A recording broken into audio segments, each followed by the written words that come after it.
अस्सलामु अलैकुम वरहमतुल्लाहि वबरकातुहू। बाबुल इल्म में आप सभी का इस्तकबाल है। प्यारे बच्चों, हम रियाजी के दूसरे हिस्से की तरफ बढ़ रहे हैं, जिसमें हमारा चैप्टर है मुस्तकिम तनासुब और माकूस तनासुब, direct proportion and inverse proportion. बेटा, सबसे पहले हम तनासुब इस लफ्ज पर गौर करेंगे कि किसे कहते हैं, फिर हम मुस्तकिम और माकूस की तरफ बढ़ेंगे। ये टीचर ने क्या लिखा बोर्ड पर? जी, 1/2 है ना। 1/2 यानी क्या? इसे हम क्या कहते हैं आम लफ्जों में? कसर। कसर कहते हैं। ये आपने तीसरी जमात, चौथी, पांचवी, छठी और खुद 7वीं में भी पढ़ा है ना, नाफिया तादाद के तहत। तो 1/2 ये आपका फ्रैक्शन है। हमने जमात 5वीं में इस 1/2 की हम कीमत कसर निकालना भी सीखी। याद है आपको?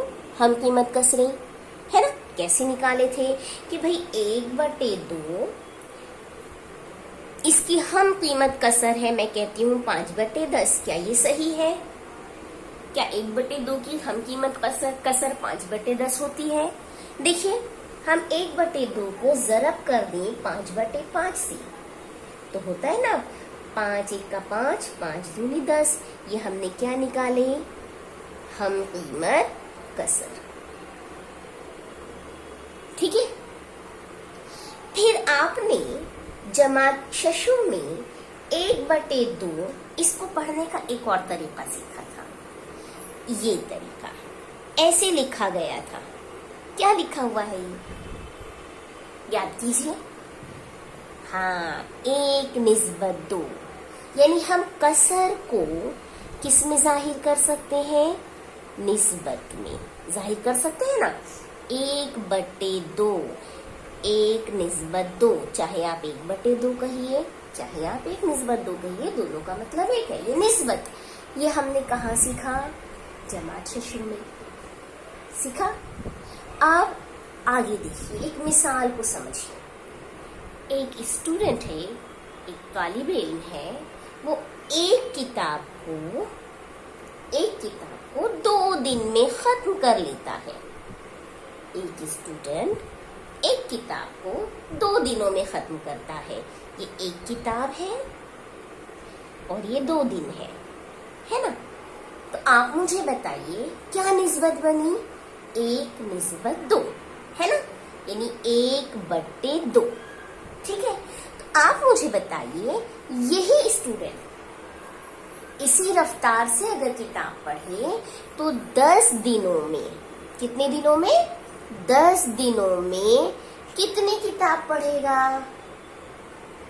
10 दिनों में कितनी किताब पढ़ेगा? सोचिए, एक किताब 2 दिन में पढ़ता है तो 10 दिन में कितनी किताब पढ़ लेगा? जी, 5 किताब है ना। 5 किताब 10 दिन में पढ़ लेगा। 5 किताब 10 दिन में पढ़ लेगा। तो ये क्या हो गया? एक किताब, 5 किताब, 2 दिन, 10 दिन। ये दोनों कैसे हैं? आपस में बराबर है। हम कीमत है 1/2 बराबर 5/10। जब हम निस्बतों को मुसावियत में जाहिर करते हैं, निस्बतों को मुसावियत में जाहिर करते हैं, तो उसे कहते हैं तनासुब। क्या कहते हैं? तनासुब। 2 निस्बतें जब हम बराबर में जाहिर करते हैं, ध्यान से सुनना बेटा, 2 निस्बतों को जब बराबर यानी हम कीमत के तहत जाहिर किया जाता है तो उसे कहते हैं तनासुब। लेकिन इस बात का ख्याल रखना कि वो दोनों निस्बतें जो है, जो हम निस्बत लिख रहे हैं, जो हम कसरें लिख रहे हैं, उनकी इकाइयां एक जैसी हो। यानी आप किताब 1/2 जो आपने लिया है, यहाँ पर आपने लिया है किताब और दिन, है ना।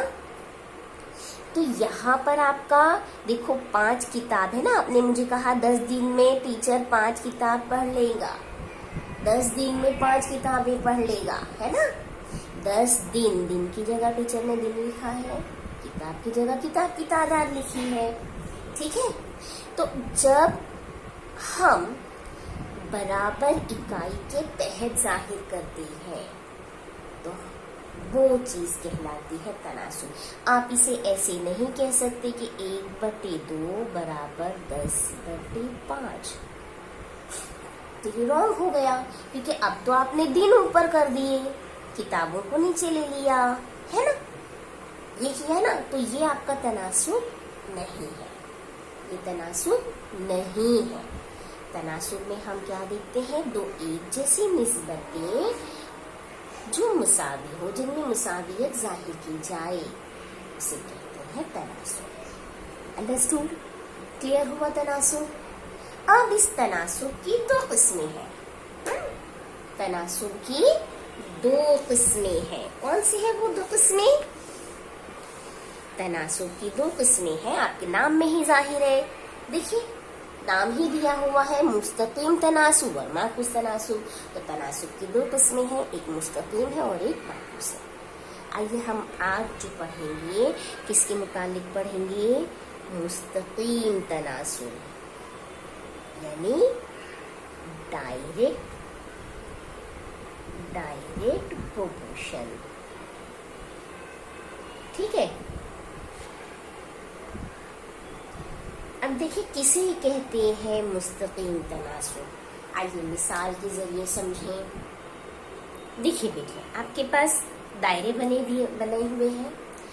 दायरा ए को देखिए, दायरा ए में कुत्र खींचा गया है ना, यह कुत्र है। इस कुत्र की वजह से दायरा कितने हिस्सों में तकसीम हो गया? इस कुत्र की वजह से, जो एक कुत्र खींचा गया, इस एक कुत्र की वजह से दायरा कितने हिस्सों में तकसीम हुआ है? 1, 2, यानी 1/2।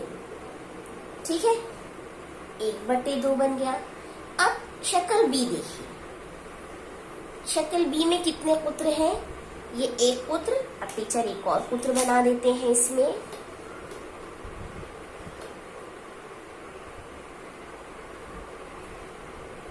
ठीक है, अब दायरा कितने हिस्सों में तकसीम हो गया? 1, 2, है ना, ये 2 कुत्र है। 2 कुत्र की वजह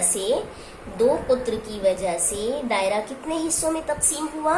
1, 2, 3, 4, 2/4, 4 हिस्से। शक्ल सी में देखिए, शक्ल कितने कुत्र हैं? 1, 2 और ये 3, है ना, 3 कुत्र हैं। 3 कुत्र की वजह से दायरा कितने हिस्सों में तकसीम हुआ है? देखिए, 1, 2, 3, 4, 5, 6, 3/6।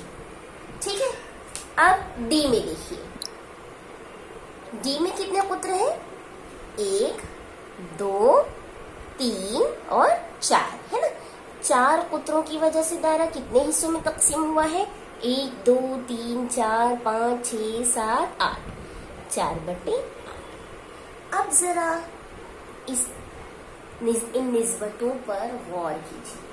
ये जो आपको निस्बतें मिली, किसके लिए मिली? कुत्र की तादाद, हमने क्या देखा? कुत्र की तादाद और हिस्सों की तादाद, है ना।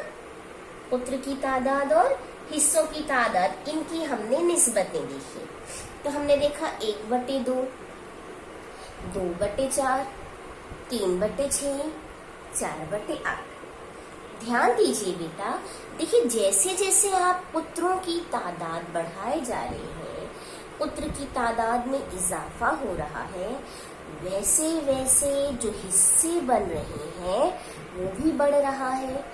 एक पुत्र 2 हिस्से, 2 पुत्र 1 से 2 हो गए, पुत्र बढ़ गए तो हिस्से भी बढ़ गए, 2 का 4 हो गया। फिर पुत्र आपका 3 हुआ, बढ़ गया, पुत्र की तादाद बढ़ गई तो हिस्से की तादाद भी बढ़ गई, 4 से 6 हो गया, ज्यादा हुआ ना। 4 पुत्र 8 हिस्से। तो जैसे जैसे आप पुत्र की तादाद बढ़ा रहे हैं, हिस्सों की तादाद भी क्या होती जा रही है? बढ़ती जा रही है। या अगर मैं उल्टा करूं, इसको हम राइट साइड से करें कि भाई 4 पुत्र हैं तो 8 हिस्से हो गए, 4 की बजाय हमने 3 पुत्र कर दिए यानी एक पुत्र को हमने हटा दिया तो क्या हो गया, 6 हिस्से हो गए। फिर पुत्र की तादाद हमने कम कर दिए, 2 पुत्र कर दिए तो हिस्से हो गए 4। इसी तरह हमने 2 की बजाय 1 पुत्र कर दिया तो हिस्से हो गए 2। यानी जब मैं पुत्र की तादाद को कम कर रही हूँ तो हिस्से भी कम होते जा रहे हैं। जब पुत्र की तादाद को हम बढ़ा रहे हैं तो हिस्से भी बढ़ते जा रहे हैं, है ना। तो जब एक तादाद की निस्बतों में एक निस्बत के बढ़ने पर, एक चीज के बढ़ने पर, एक रकम के बढ़ने पर दूसरी रकम भी बढ़ती जाए, या एक रकम के कम होने पर दूसरी रकम भी कम होती जाए, तो ऐसे तनासुब को कहते हैं मुस्तकीम तनासुब। अब तनासुब कह रहे हैं टीचर, तो टीचर ने तो बराबर की निशानी लगाए नहीं, आइए लगा देते हैं। ठीक है, तो ये क्या बन गया, मुस्तकीम तनासुब। क्या बन गया, मुस्तकीम तनासुब। अब जरा देखिए, आप इनमें जरा गौर कीजिए बेटा। 1/2, 2/4, 2/4 को देखिए, 2 1 2, 2 दूनी 4। 3/6 को देखिए, 3 1 3, 3 दूनी 6। 4/8 को देखिए, 4 1 4, 4 दूनी 8। सबका जवाब आपके पास क्या आया है, 1/2 आया है ना। 1/2, 1/2, 1/2, 1/2। तमाम तनासुब क्या है, मुसावी कीमत है। हमने मुसावी कीमत पढ़कर आए हैं ना, कसर हम कीमत कसरें 5वीं में पढ़ा है। सब हम कीमत कसर है और सबके दरमियान बराबर की अलामत है, तो ये कौन सा तनासुब है, मुस्तकीम तनासुब। याद रखिए कि मुस्तकीम तनासुब में जो निस्बत होती है वो मुस्तकिल अदद होती है। सबके पास 1/2 आया ना, ये क्या है, मुस्तकिल अदद। क्या है, मुस्तकिल अदद है, मुस्तकिल होती है 1/2। अभी हम देखेंगे, समझेंगे कि मुस्तकिल कैसे होती है, किसको हम कहते हैं मुस्तकिल। सबको काट कर 1/2 ही आ रहा है, सबका जवाब सेम आ रहा है, तो ये मुस्तकिल है। ठीक है, तो अब मुस्तकिल तनासुब के मुतालिक आपको क्या समझ में आया, इसकी क्या तारीफ समझ में आ रही है। देखिए, मुस्तकिल तनासुब जब एक रकम के बढ़ने पर दूसरी रकम भी बढ़ जाए, या एक रकम के कम होने पर दूसरी रकम भी कम हो जाए, तो ऐसे तनासुब को मुस्तकिल तनासुब कहते हैं। और मुस्तकिल तनासुब में निस्बत, ध्यान में रखिएगा, निस्बत मुस्तकिल अदद होता है। ठीक है, मुस्तकिल आया ना। एक और मिसाल को समझते हैं इसी के जरिए कि भाई किस तरह से निस्बत मुस्तकिल होती है और मुस्तकिल तनासुब किसे कहते हैं। नगर परिषद के स्कूल में तलबा को मिली हुई बयाजों की तादाद दर्ज झेल जदवल में दिखाई हुई है। आपको टेबल बनाकर दिया हुआ जदवल, उसमें दिया है तलबा और बयाजें। तलबा 15, बयाजें 90, 12 बयाजें 72, तलबा 10 बयाजें 60 और तलबा 5 बयाजें 30। यानी नगर परिषद का स्कूल है बीएमसी वाले, और उसमें बच्चों को, स्टूडेंट्स को कॉपियां दी गई हैं, बयाजें दी गई हैं, इस तरह से दी गई हैं। तो आपको ये बताना है, ये देखना है कि बेटा ये क्या हो रहा है, यहाँ पर कौन सा तनासुब पाया जाता है। देखो,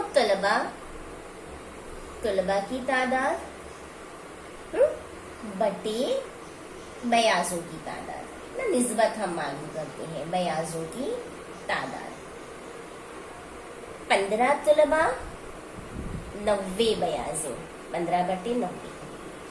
12 तलबा बटे 72 बयाजें, ठीक है, बराबर 10 तलबा बटे 60 बयाजें, और 5 तलबा बटे 30 बयाजें।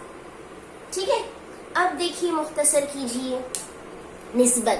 निस्बत मुस्तकिल होती है, कैसे हम साबित करेंगे, इसे आप मुख्तसर कीजिए। 15 1 का 15, 15 6 के 90, 12 एक का 12, 12 छक्के 72, 10 एक का 10, 10 छक्के 60, 5 एक का 5, 5 छक्के 30। क्या आया सब तरफ? क्या आ गया? 1/6, 1/6 आया मुस्तकिल सब तरफ है। देखो 1/6, 1/6 सबका जवाब 1/6 है। और देखिए यहाँ पर गौर कीजिए, 15 तलबा 90 बयाजी। जब तादाद को हमने कम कर दिया, 15 से हमने 12 कर दिया, तो बयाजी भी क्या हो गई? 90 से 72 हो गई, कम हो गई। तलबा को हमने और कम कर दिया, 12 की बजाय 10 कर दिया, और कम हो गए, तो बयाजे देखिए कितने हो गई? 72 की बजाय 60 हो गई, कम हो गई। ये भी कम, ये भी कम। तलबा की तादाद को हमने 5 कर दिया, 10 से 5 कम किया, तो बयाजे भी कैसे हो गई? 60 से 30 कम हो गई, है ना।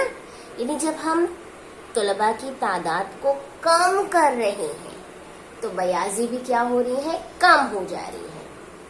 ठीक है, असर हुआ। एक की तादाद कम हुई तो दूसरा भी कम हो गया। एक रकम के कम होने पर दूसरे रकम में भी फर्क पड़ा, असर पड़ा। तो इस तरह के प्रोपोर्शन को, इस तरह के तनासुब को कहते हैं मुस्तकिल तनासुब, जहाँ पर निस्बत मुस्तकिल अदद होता है। अंडरस्टूड? समझा मुस्तकिल तनासुब?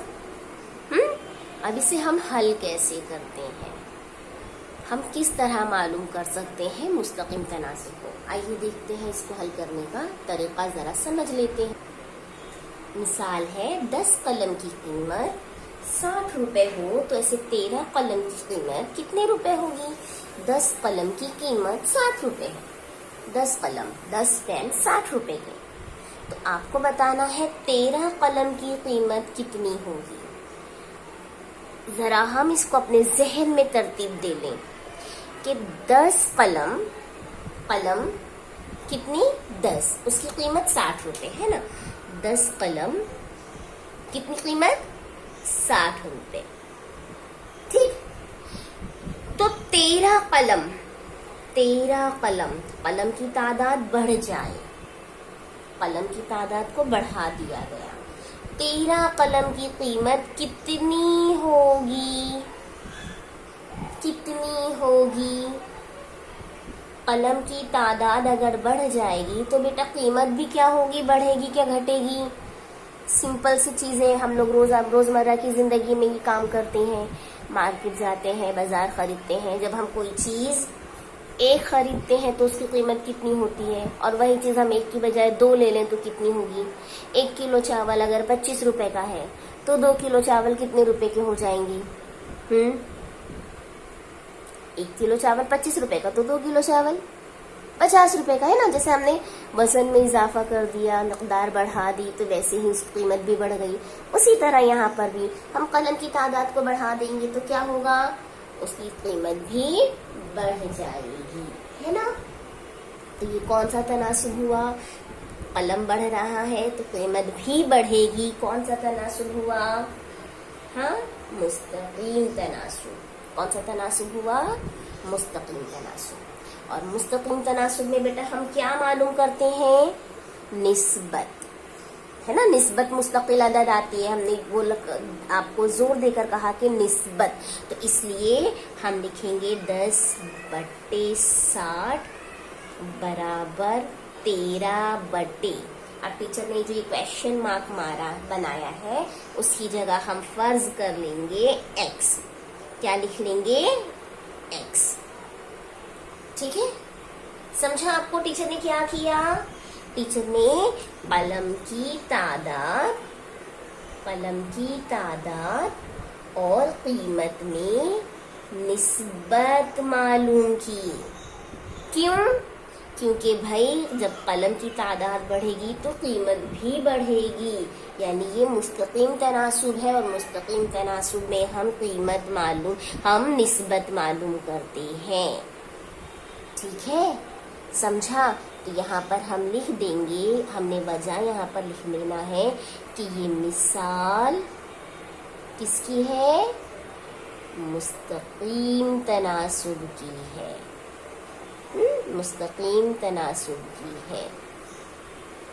ठीक है, ये लिखना जरूरी है। कैसे आया कि हमने निकाल लिया कि भाई ये मिसाल जो है हमारे पास जो हल करनी है वो मुस्तकीम तनासुब की है, और ये जो हमने x लिया है वो हमने क्या किया है, फर्ज किया है। लिखने की जरूरत है, अगर आपको लगता है तो लिख लेंगे, वरना रहने देंगे। ठीक है, ये मिसाल मुस्तकीम तनासुब की है, ये इसकी वजह। और मुस्तकीम तनासुब में हम क्या देखते हैं, निस्बत, है ना। अब बेटा जो चीज हमारे पास तनासुब में आ जाए, बहुत इंपॉर्टेंट चीज जिसे आपको कभी नहीं भूलना है, जब हमारे पास तनासुब आ जाए, तनासुब तो समझा है ना आपको, दो निस्बतों के दरमियान बराबर हो तो वो तनासुब कहलाता है। तो जब हमारे पास तनासुब आए तो हम क्या करते हैं, निस्बत तनासुब की सूरत में है, निस्बत तनासुब की सूरत में है, तब हम क्या करते हैं, उनके दरमियान तिरछा ज़रब करते हैं। ये तिरछा ज़रब होना चाहिए। ठीक है, तिरछा ज़रब क्रॉस x, यानी इस 10 को x से ज़रब और 60 को 13 से ज़रब, समझा। क्रॉस, तिरछा ज़रब। ये टीचर ने निशान लगाए हैं, समझा आपको।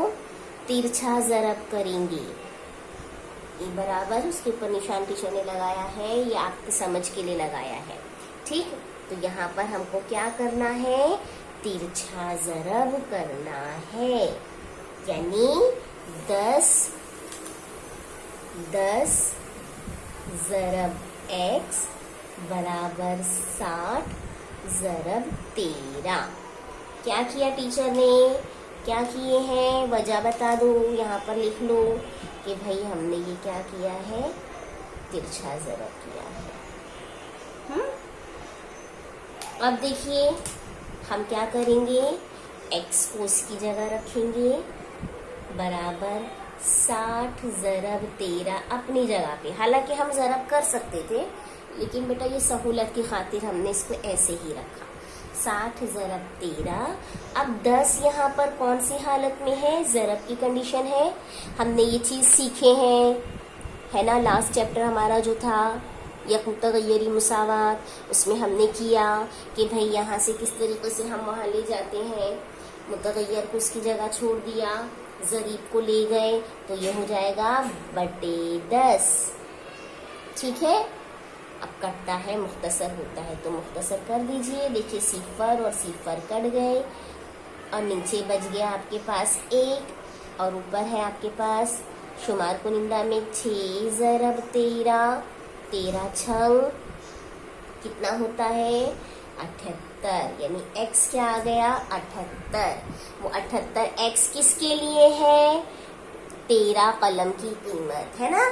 तो हम जवाब लिखेंगे, हमारे पास जवाब क्या होगा कि 13 कलम की कीमत 78, क्या पैसे, रुपए, सेंटीमीटर, क्या इकाई लिखना जरूरी है। क्या इकाई है, 78 रुपए, 78 रुपए होगी। ठीक है, आया समझ में। हाँ,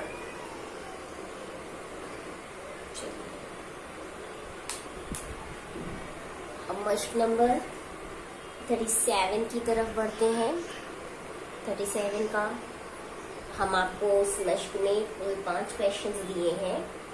हम आपको सिर्फ 2 क्वेश्चन बताएंगे, बाकी कितना 3 क्वेश्चन आपको हल करना है। 7 किलोग्राम प्याज 140 रुपए में हो तो 12 किलोग्राम प्याज कितने रुपए में मिलेगी। देखो पहले समझ लो इसे कि कौन सा तनासुब है। 7 किलोग्राम प्याज 140 रुपए में हो तो 12 किलोग्राम प्याज कितने रुपए में मिलेगी। बेटा जब वजन बढ़ गया है तो कीमत में भी क्या होगा, इजाफा होगा, ख्याल रखना। डायरेक्टली हम कर सकते हैं, भाई रकम एक बढ़ रही है तो दूसरे में भी इजाफा होगा, क्योंकि क्या है, ये रोजमर्रा की खरीदारी की अशिया है। तो जैसे हमने वजन में इजाफा किया वैसे ही क्या हो जाएगा, कीमत में भी इजाफा हो जाएगा, है ना।